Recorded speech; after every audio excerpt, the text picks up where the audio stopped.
मुख्यमंत्री भजनलाल शर्मा आज दिल्ली दौरे पर है। प्रधानमंत्री से उनकी अहम मुलाकात हुई है और काफी लंबे समय से बात लगातार चल रही थी कि आखिरकार जब वो दिल्ली जाते हैं तो किस तरह की मुलाकातें होती हैं, उसके मायने बड़े होते हैं। ऐसे में आज बड़ी मुलाकात, जो तस्वीरें जारी हुई हैं उन पर भी चर्चा है कि प्रधानमंत्री के हाथ में भी फाइल है और मुख्यमंत्री के हाथ में भी फाइल है और बातचीत चल रही है। ऐसे में कहीं ना कहीं बड़ा डिस्कशन हुआ है और डिस्कशन में क्योंकि सरकार के 2.5 साल पूरे हो गए, सरकार के 2.5 साल पूरे होने का पूरा फीडबैक यहाँ दिया गया है क्या, क्योंकि राजस्थान में जो काम चल रहा है उसको लेकर भी फीडबैक हो सकता है और 2 बैग भी नीचे रखे हुए हैं जिनमें भी फाइलें हो सकती हैं। ऐसे में तमाम चर्चाएं हैं और चर्चाएं ये भी हैं कि क्या मंत्रिमंडल विस्तार की बात लगातार जो चल रही है वो हो सकता है, उसको लेकर क्योंकि लंबा डिस्कशन हुआ है। जो बोर्ड और निगम जो खाली पड़े हुए हैं उनमें क्या कोई जो है जगह कार्यकर्ताओं को लेकर बातचीत चल रही थी, क्योंकि कई वरिष्ठ जो नेता है उनको लेकर भी एडजस्टमेंट की बात होती रही है। राज्यसभा चुनाव भी है,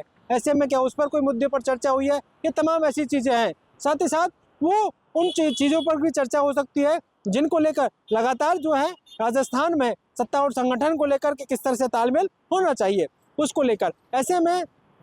इस बात को लेकर एक और अहम मुलाकात उनकी हुई, जो बीजेपी के राष्ट्रीय अध्यक्ष नितिन नवीन, उनसे मुलाकात हुई और मुलाकात के बाद आज संगठन महामंत्री जो लंबे वक्त से खाली था उस पद को भी भरा गया है और उत्तराखंड में संगठन महामंत्री का पद दायित्व निभा रहे अजय कुमार को यह पद दिया गया है। जो है चंद्रशेखर यहाँ पर लंबे वक्त जो है संगठन महामंत्री रहे थे और संगठन महामंत्री के बनने के बाद उन्होंने सत्ता और संगठन में तालमेल बिठाया, सरकार भी बनाई और कहीं ना कहीं उस बात को लेकर क्योंकि वैक्यूम खाली नजर आ रहा था कि किस तरह से सत्ता और संगठन का जो व्यवस्था है वो कैसे चले, क्योंकि अभी पंचायती राज चुनाव भी है। आने वाले टाइम में जब चुनाव होंगे तो उसको लेकर भी चर्चा हो सकती है, क्योंकि पंचायती राज चुनाव के लिए सत्ता और संगठन में तालमेल बहुत जरूरी है और ये नैरेटिव भी लगातार चलता रहता है कि किस तरह से अगर सरकार जो है पंचायती राज चुनाव नगर निकाय में जाएगी तो किस तरह से वहाँ पर उनको जो है अपनी योजनाओं को लेकर जाएगी, तो क्या जनता उन पर भरोसा करेगी, उस बात को लेकर भी है। क्योंकि हाल ही में जो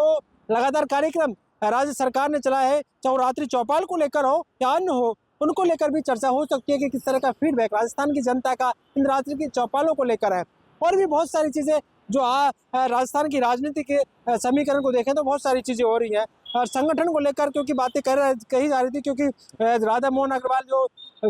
प्रभारी है राजस्थान के वो भी लगातार यहाँ पर आते हैं, लेकिन पहले वो एग्रेसिव मोड में थे, उसके बाद वो थोड़ा उन्होंने एग्रेसिव मोड कम किया। हालांकि वो जब नितिन नवीन यहाँ दौरे पर आए थे तो उसके बाद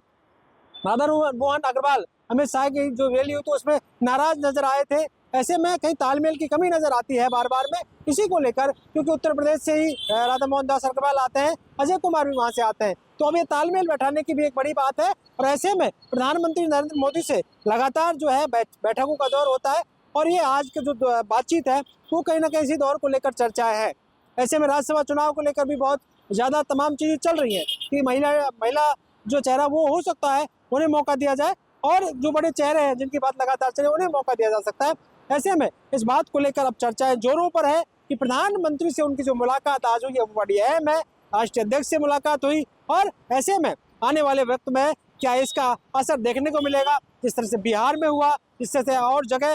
उत्तर प्रदेश में विस्तार हुआ, क्या ये राजस्थान में भी होगा, ये बड़ी बात है। लेकिन फिलहाल सियासी चर्चाएं हैं राजस्थान में एक बार फिर से शुरू हो गई हैं प्रधानमंत्री से मुलाकात के बाद। पॉलिटिकल पंचायत के लिए कैमरामैन राकेश के साथ दशरथ सिंह।